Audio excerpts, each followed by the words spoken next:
20년을 함께 살아도 30년을 엄마라고 불러도 법은 혼인신고와 입양 없이는 여러분을 가족으로 인정해주지 않습니다. 가족의 사랑은 법보다 진하다고 하는데요. 하지만 안타깝게도 여러분이 떠난 뒤 남겨진 재산을 나누는 기준은 철저하게 차가운 법입니다.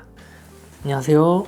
여러분의 소중한 자산을 지켜드리는 상속증여 전문 동감세무사 이상화입니다. 오늘은 제가 상담했던 수많은 사례 중에서 정말 안타까웠던 이야기를 먼저 들려드리며 시작하려고 합니다. 한 50대 여성분인데요. 이렇게 연락이 왔습니다. 세무사님, 제가 20년을 넘게 그 사람과 동고동락하고 병수발도 들었습니다. 남들은 다 우리가 인꼬 부부인 줄 알아요. 그런데 남편이 떠나고 나니 저한테 남겨진 게 영원이라니요. 제가 이 집에서 받을 수 있는 재산이 없다니 이게 말이 됩니까? 20년이 넘는 세월, 강산이 2번이나 변하는 그 긴 시간 동안 서로를 의지하며 살았지만 단지 혼인신고를 하지 않았다는 이유로 함께한 반려자의 죽음 앞에서 아무것도 남는 게 없다는 현실. 이것이 바로 사실혼과 재혼가정이 마주해야 할 냉혹한 법의 민낯입니다. 사랑하는 사람을 잃은 슬픔만으로도 가슴이 무너지는데 법은 그 슬픔을 위로하기는커녕 당신은 상속받을 자격이 없습니다 라며 차가운 선고를 내립니다. 누구보다 서로를 사랑했지만 법적으로는 타인일 수밖에 없습니다. 만약 재혼을 하였는데 사정상 혼인신고를 하지 않고 살고 계신 분들, 혹은 새어머니, 새아버지와 함께 살고 있는 자녀분이 계신다면 오늘 이 영상을 끝까지 보셔야 합니다. 이것은 단순히 세금을 아끼는 문제가 아닙니다. 여러분의 사랑이 법 앞에서 부정당하지 않게 하기 위한 마지막 안전장치에 대한 이야기입니다.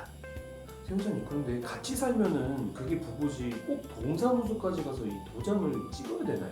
네, 정서적으로는 맞습니다. 하지만 상속의 세계에서만큼은 틀렸습니다. 우리 민법은 상속에 있어서 철저하게 법률론주의를 따릅니다. 즉, 가족관계 등록부에 배우자로 올라가 있지 않다면 10년이 아니라 50년을 함께 살았어도 법적으로는 상속권이 없는 남입니다. 이 차이가 가져오는 결과는 실로 엄청납니다. 단순히 재산을 못 받는 것을 넘어 세금 문제에서도 천지 차이가 납니다. 우선 한 가지씩 설명을 드리겠습니다. 혼인신고를 한 법률혼 배우자의 경우 남편이 사망했을 때 최소 5억 원에서 최대 30억 원까지 배우자 상속공제를 받을 수 있습니다. 이는 평생을 함께 고생하며 자산을 형성한 배우자에 대한 법적인 배려입니다. 그런데 혼인신고를 하지 않은 사실혼 배우자의 경우 아무리 헌신했어도 법적으로는 배우자가 아닙니다. 따라서 상속권 자체가 없으니 당연히 배우자 상속공제 또한 0원입니다. 단 1원도 공제받을 수 없습니다. 만약 남편의 유언으로 재산을 받게 된다 하더라도 공제 혜택이 전혀 없기 때문에 엄청난 상속세를 온전히 다 두들겨 맞아야 합니다.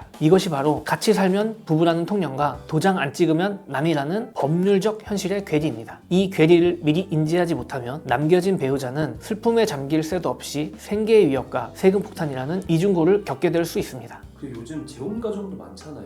이 재혼에 대한 얘기도 좀 해줄 수 있으실까요?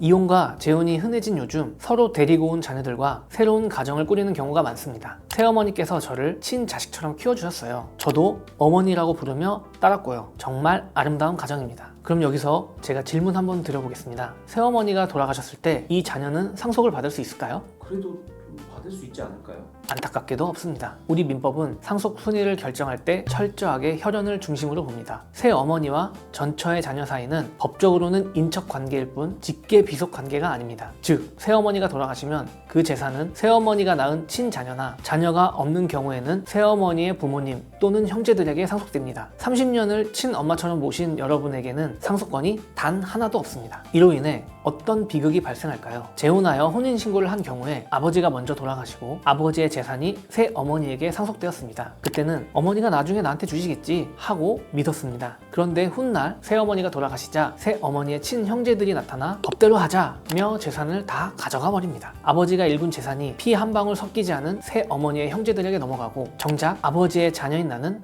빈털터리가 되는 기막힌 상황이 발생합니다. 본인의 아버지가 돌아가셨는데 그 자녀는 한 번도 못 받고 새어머니 형제자매들이 돈 다 가져가게 되는 건가요? 네, 맞습니다. 물론 새어머니의 친자녀와 부모들이 없다고 가정했을 때입니다. 하지만 실제로 이런 일이 빈번하게 생길 수 있습니다. 그렇다면 앞에서 말한 상황을 막을 방법은 없을까요? 상황에 따라 접근 방식이 달라져야 합니다. 제가 가장 현실적인 솔루션을 제시해드리겠습니다. 첫 번째, 가장 확실한 방법, 법적인 가족이 되셔야 합니다. 너무 뻔한 이야기 같지만 이것만큼 확실한 건 없습니다. 사실혼 부부라면 늦기 전에 혼인신고를 하세요. 자녀들의 눈치가 보여서 혹은 재산 문제로 꺼리시는 분들이 계시지만 남겨질 배우자를 보호하는 유일하고 완벽한 방법은 법률혼 관계를 맺는 것입니다. 그래야 5억에서 30억 원까지의 배우자 공제를 받고 상속재산도 받을 수 있습니다. 재혼 가정이라면 입양 절차를 밟으십시오. 계모, 계부의 가족관계 등록부에 자녀로 입적하는 순간 그 자녀는 법적으로 1순위 상속인이 됩니다. 당연히 상속세 공제 혜택도 똑같이 누릴 수 있습니다.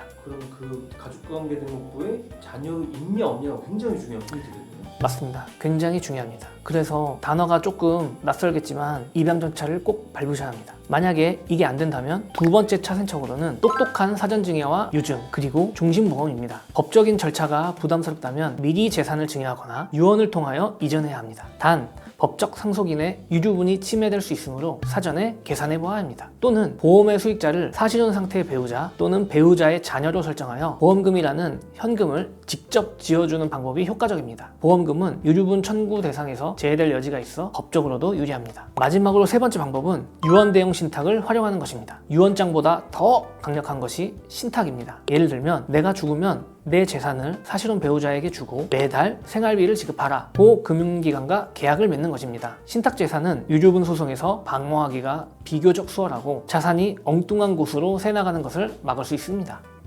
자, 오늘 내용을 정리하겠습니다. 20년을 함께 살아도 30년을 엄마라고 불러도 법은 혼인신고와 입양 없이는 여러분을 가족으로 인정해주지 않습니다. 사실혼 배우자는 상속권이 없고 상속세 공제도 0원입니다. 재혼 가정의 자녀는 입양하지 않으면 계모, 계부의 재산을 받을 수 없습니다. 가족의 사랑은 법보다 진하다고 하는데요. 하지만 안타깝게도 여러분이 떠난 뒤 남겨진 재산을 나누는 기준은 철저하게 차가운 법입니다. 사랑하는 사람에게 재산이 아닌 상처와 가난을 남기지 않으려면 건강하실 때 미리 법적인 안정장치를 마련해 두셔야 합니다. 혼인신고가 어렵다면 유언을, 유언이 불안하다면 입양을, 그마저도 힘들다면 사전증여를 준비하십시오. 복잡하게 얽힌 가족관계, 말 못할 사정들 혼자 끙끙 앓지 마시고 전문가와 상의하시기 바랍니다. 추가적으로 궁금하신 점이 있다면 언제든지 문의 남겨주세요. 지금까지 여러분의 든든한 세무 파트너 동감세무사 이상하였습니다. 감사합니다.